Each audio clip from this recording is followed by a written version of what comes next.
এই অ্যাকোরিয়ামটা এসে মনে হচ্ছিল আমরা যেন মাছের রাজ্যে চলে এসেছি। এখানে তো মাছের কোনো অভাবই নেই, চারিদিকে ছিল রং বেরঙের অনেক প্রজাতির মাছ। প্রথমবার সামনে থেকে এত বড় হাঙর দেখলাম, যেটা তো সমুদ্র ছাড়া এখানেও থাকতে পারে সেটা তো আমাদের ধারণারই বাইরে ছিল। সেই সাথে থাকছে বাচ্চারা রাইডে উঠে শেষে এত কান্নাকাটি কেন করলো। আজকে আমাদের ছিল কক্সবাজারের লাস্ট দিন, তো আজকে আমরা এসেছি রেডিয়েন্ট ফিশ ওয়ার্ল্ডে। তো এটা ছিল কক্সবাজারের বড় একটা ফিশ অ্যাকোরিয়াম। তো এখানে আসতে গেলে কিন্তু টিকিট কেটেই তারপর আসতে হবে। তারপর এখানে এসে তো আমরা দেখি এত বড় বড় মাছ, আর মাছ দেখে তো বাচ্চারা অনেক খুশি। তারপর দেখতে দেখতে আমরা চলে আসি অ্যাকোরিয়ামের এই জায়গাটাতে। আর এখানে তো মাছের খাবার খাওয়ানো হয়, তো এই খাবারগুলো কিন্তু আমাদেরই কিনে তারপর মাছকে খাওয়াতে হবে। তো এটা বাচ্চারা অনেক এনজয় করছিল, তার জন্য আমরা এটা করছিলাম। আর বাচ্চাদের পাশাপাশি কিন্তু আমরাও এখানে অনেক এনজয় করেছি।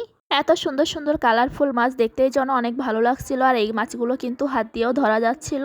তারপরে তো এরকম আমরা আরো অনেক মাছ দেখি। তো এগুলো কিন্তু বিভিন্ন প্রজাতির মাছ ছিল, যেগুলোর নাম আসলে আমার এখন মনেও নাই, কারণ এই অ্যাকোরিয়ামটা এত বড় ছিল আর এত রকমের মাছ ছিল যে সব মাছের নাম আসলে মনে রাখাও সম্ভব না। তারপরে তো দেখতে পেলাম বিশাল বড় একটা কাঁকড়া। তো এত বড় কাঁকড়া কিন্তু আমি এই প্রথমবারই দেখলাম। এই অ্যাকোরিয়ামটাতে কিন্তু মাছের পাশাপাশি অনেক রকমের কাঁকড়া, তারপর অনেক রকমের শামুকও ছিল। এগুলো বেশিরভাগই কিন্তু ছিল সামুদ্রিক। তো এগুলো কিন্তু আমরা প্রথমবারই দেখলাম। তারপর একটু সামনে এসে আরো অনেক সুন্দর একটা মাছ দেখলাম। তো এখানে তো মাছগুলো বেশিরভাগই অনেক সুন্দর ছিল, আর বিশেষ করে কমলা কালারের মাছগুলো তো আমার কাছে অনেক ভালো লাগছিল। এত সুন্দর সুন্দর কালারফুল মাছ দেখার পর চোখে পড়লো সুন্দর একটা পার্পেল কালারের অক্টোপাস। এই অক্টোপাসটা কিন্তু আমার কাছে অনেক কিউট লেগেছিল। তারপর এই পাশে দেখতে পেলাম অন্য রকমের একটা মাছ, আর এইদিকে তো অনেক ছোট ছোট মাছ ছিল। অ্যাকোরিয়ামের ভিতরে অনেক প্রজাতি সুন্দর সুন্দর কালারফুল মাছ দেখতে কিন্তু আমার অনেক ভালো লাগে। সেন্ট মার্টিনে গিয়ে এই মাছটা আর হাঙর মাছের বাচ্চা আমরা ধরেছিলাম। তো ওইগুলো নাকি জেলেরা সাগরের মাছ থেকে মাছ ধরার সময় পেয়েছিল, তারপর ওরা আবার বিচে ছেড়ে দিয়েছিল। অ্যাকোরিয়ামের এই জায়গাটা তো আমাদের সব থেকে বেশি ভালো লাগছে। তো এখানে ছিল বড় বড় হাঙর মাছ। তো এগুলো দেখে তো বাচ্চারা অনেক এনজয় করছিল। হাঙরগুলো তো আমাদের চারিপাশ দিয়ে এভাবে বেড়াচ্ছিল। তো আমার মেয়ে তো শার্ক ডুডুডু বলা শুরু করছে, কারণ সে সবসময় তো কার্টুনেই দেখে। এখানে অদ্ভুত টাইপের একটা মাছ দেখলাম, যেটা চোখ মুখ একদম মানুষের মতো ছিল।